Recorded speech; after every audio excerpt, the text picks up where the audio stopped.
بسم اللہ الرحمن الرحیم۔ شروع اللہ کے نام سے جو بڑا مہربان نہایت رحم والا ہے۔ السلام علیکم دوستوں، آج ہم حضرت آدم علیہ السلام کے لیے جو مٹی لائی گئی اس کی کیفیات اور اس کے رنگ کے بارے میں پڑھیں گے۔ چلیے شروع کرتے ہیں۔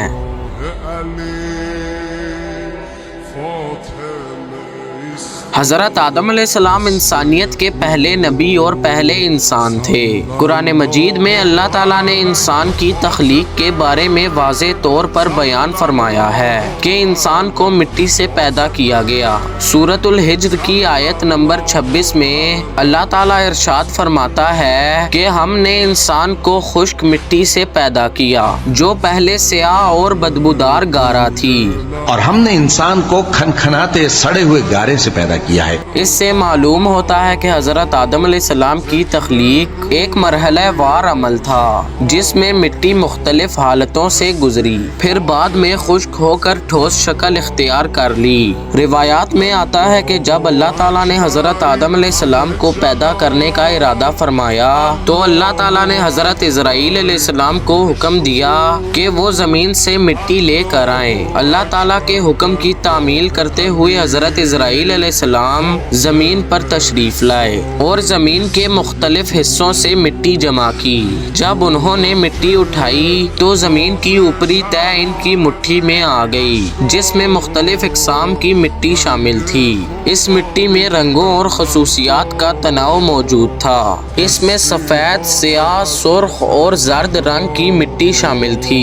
اسی طرح اس مٹی میں مختلف مزاج اور خصوصیات بھی موجود تھیں، جیسے کچھ مٹی نرم اور کچھ مٹی سخت، کچھ میٹھی تھی اور کچھ کڑوی، کچھ نمکین تھی اور کچھ پھیکی۔ علماء کرام بیان کرتے ہیں کہ انسانوں میں رنگ، مزاج، طبیعت اور عادات کا جو فرق پایا جاتا ہے اس کی ایک حکمت یہ بھی ہے کہ حضرت آدم علیہ السلام کی تخلیق مختلف مٹی سے کی گئی تھی۔ اس کے بعد اللہ تعالیٰ نے اس مٹی کو مختلف مراحل سے گزارا اور پھر اپنی قدرت کاملہ سے حضرت آدم علیہ السلام کی صورت بنائی۔ جب حضرت آدم علیہ السلام کا جسم مکمل تیار ہو گیا تو اللہ تعالیٰ نے ان میں روح پھونکی اور اس طرح وہ زندہ انسان بن گئے۔ حضرت آدم علیہ السلام کو اللہ تعالیٰ نے علم عطا فرمایا، فرشتوں کو ان کے سامنے سجدہ کرنے کا حکم دیا اور انہیں زمین پر اپنا خلیفہ بنایا۔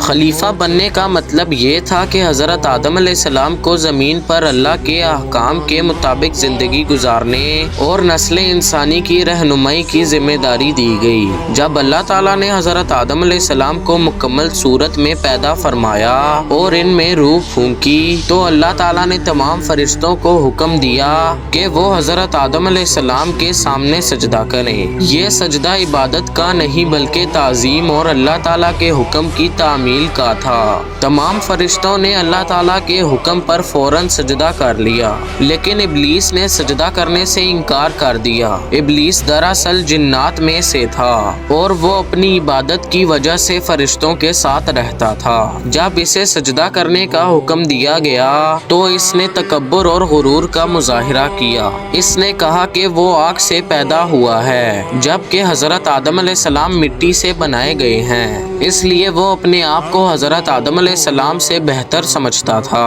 اس نافرمانی اور غرور کی وجہ سے ابلیس اللہ تعالیٰ کی رحمت سے محروم ہو گیا اور اسے مردود قرار دے دیا گیا۔ بعد میں حضرت آدم علیہ السلام کو جنت میں رہنے کی اجازت دی گئی۔ جنت میں انہیں ہر قسم کی نعمتیں عطا کی گئیں اور سکون و آرام کی زندگی دی گئی۔ اللہ تعالیٰ نے انہیں جنت میں رہنے اور اس کی نعمتوں سے فائدہ اٹھانے کی اجازت دی، لیکن ایک خاص درخت کے قریب جانے سے منع فرمایا۔